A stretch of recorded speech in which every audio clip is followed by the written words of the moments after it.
do it. Stick them in a barrel. All right, everybody. Here we are, SHOT Show 2024, with our good buddies over at FoxTrot Mike. Neil. Yeah. Good friend. How are you, sir? I'm doing well. Let's go over some of this new stuff because I think people are going to freak out. So what's really hot and new for the show right now is our one-piece barrels. So this starts its life as a single piece of 41 V50 ordnance grade steel. Comes into our shop, we drill it, ream it, button it, send it out for stress relieving, and then when it comes back, we machine all of this in a single piece. So muzzle device, barrel, gas block, and barrel extension are all one solid part. A lot of innovative features in it that make it that much better than all the different stuff. So starting at the front, this is a dead air chemo muzzle device that we are licensing with them. They're awesome partners to be working with. And attaching it directly to the barrel, integrating it, rather than a pin and weld, mitigates any concentricity issues you might have by attaching it with threads.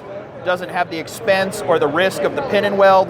It also allows us to make the effective rifling, the effective barrel length, that much longer because there's no crush washer and threads. So even though, like this one, would be a 13.9 pin and weld to get to 16.1, there's actually like 14.5 inches of rifling in it. So it makes that barrel a little bit, perform a little bit better. Yeah, that's great. So moving back to the gas block is machined into that barrel. It's all one piece. That eliminates any leakage or misalignment potential from the gas block. Back in the day when I first started in the industry, I went to my good buddy James and I said, what fails in fighting rifle? And the first thing he said was gas blocks coming loose. Yep. So guess what? There's no screws to come loose. There's nothing to fall apart. We drilled the gas port at 45 degrees. It's harder to do than a 90-degree gas port, but the Russians did it that way for a reason, and we spare no expense. Means we have to run a custom gas tube, but it gives us the opportunity to have that gas flow in through the front instead of having to turn a right corner and go up the tube. And you can see it goes right into the barrel, and I spin it down like that. And once it's in the upper receiver, that tube can't come out because it would have to climb the hill to come out. We still pin it in there because belt and suspenders, we want redundancy. Yep. But an other unexpected benefit that we've got was a reduced mass underneath here.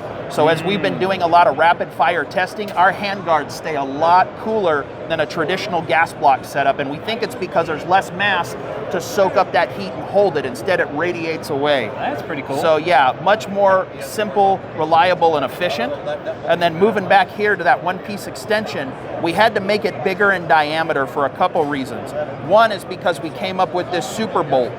Real heavy duty bolt that we're going to do. It's larger in diameter than a normal mil-spec bolt.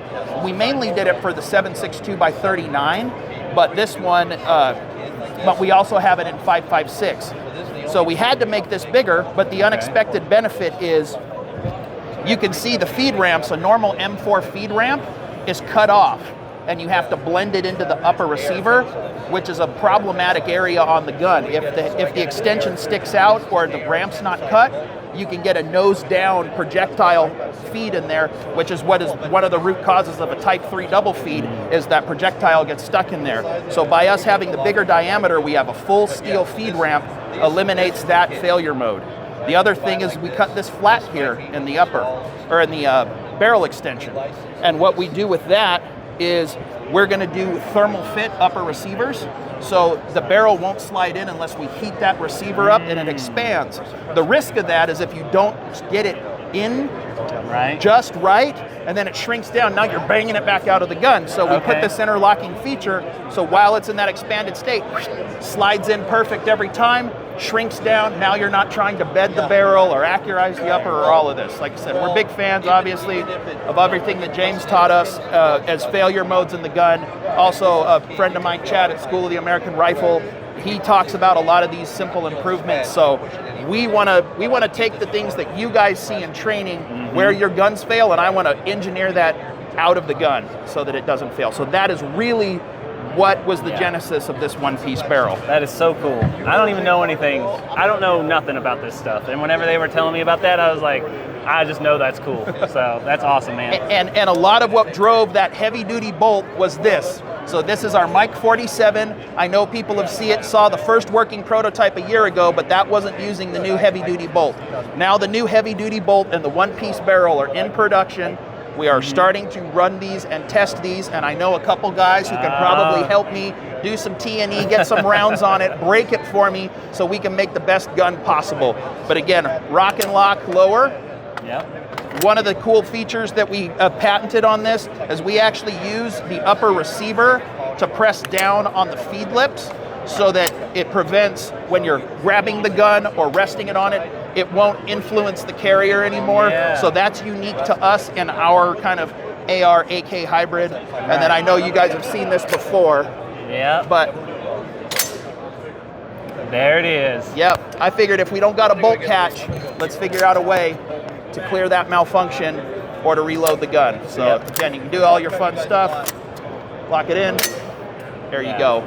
Still takes your mil-spec fire control, so all your awesome AR triggers, you can get in here. You've got all this rail space and this M-lock to mount all your accessories, which is a huge nightmare, obviously, when you're dealing with traditional AKs. And then, like I said, this one's a Picatinny rail lower. We got our friends from A3 here. A3 makes some incredible folding stocks and braces.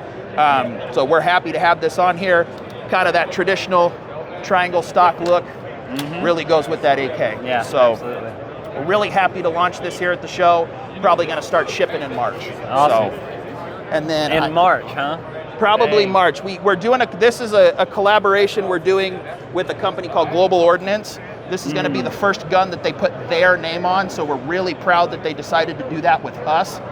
You can see it looks very similar to our Mike 15. However, there's some little upgrades, some ambidextrous controls, the new one-piece barrel. We're doing a folding paratrooper-style charging handle. So just some neat little upgrades, and they really gave us a lot of design input on the aesthetic of the gun. Okay. So it just turned out to be a really awesome. The the other charging side. handle, yeah. This one's not the right charging handle, Oh, but no. the ambi controls. Let me see if I can get this. This is not an A3 stock, so it's tricky. There you go. You can see ambi mag release on both sides, and then this little wing carries over to this side, and it's mainly to clear a Type 3 malfunction so that I can pull on the forward charging handle and lock the bolt back there. And then obviously, if you know how to properly run the gun, you should be running the charging handle when you load that weapon. So if you didn't know that, then you should take fighting rifle. If only you knew. So just push the thing like you do Yeah. with all your the AR. paddle, yeah, the paddle. And then finally, this is our ranch rifle. Yes. This is in this beautiful Wooks furniture. When we launched this back in November, they immediately reached out to us and said, we want our stock on your gun. So this is our ranch rifle 15 lower, Wooks furniture.